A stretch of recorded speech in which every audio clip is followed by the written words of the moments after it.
Apakah benar kalau misalnya kita berdoa di Mekah itu lebih gampang diijabah ya daripada di tempat lain? Sebenarnya ukuran diterimanya doa itu tergantung keadaan, waktu, dan tempat. Kalau seandainya tiga ini, keadaan atau waktu atau tempat, sesuai dengan doa yang dipanjatkan, maka doa itu bisa dikabulkan oleh Allah Subhanahu wa Ta'ala. Seperti keadaan seseorang walaupun dia tidak di Masjidil Haram, keadaan dia sedang musafir misalnya, atau sedang dizolimi orang lain, terus dia berdoa, maka hal ini doanya dikabulkan oleh Allah Subhanahu wa Ta'ala, walaupun dia tidak sedang berada di depan Ka'bah. Begitu juga ketika doa itu sesuai dengan waktu, dan waktu-waktu itu yang disebutkan yang mustajab, seperti ketika dia berada di 10 malam terakhir, begitu juga ketika dia sedang puasa, ketika dia sedang berada di malam Lailatul Qadar, ketika dia sedang berada di hari Arafah, bertepatan dengan hari Arafah dia berdoa, ini doa-doa yang mustajab. Ketika dia berada di hari Jumat di sore hari, ini doa mustajab. Ketika dia berada di tengah malam,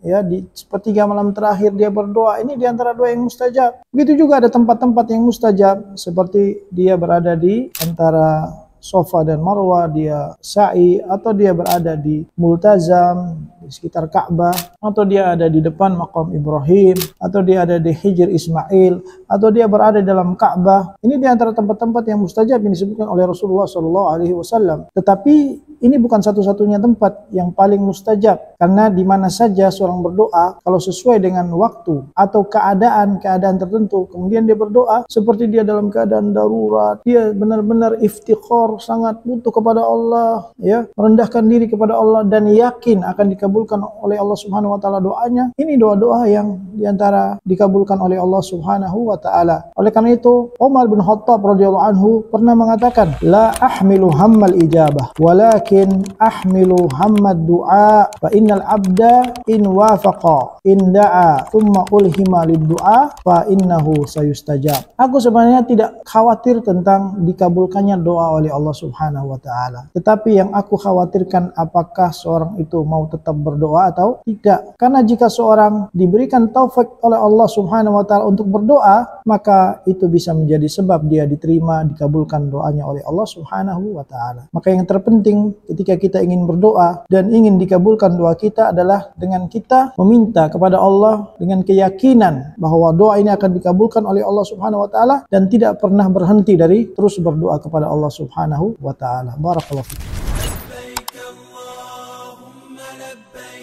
لبيك لا شريك لك لبيك إن الحمد والنعمة لك والملك لا شريك لك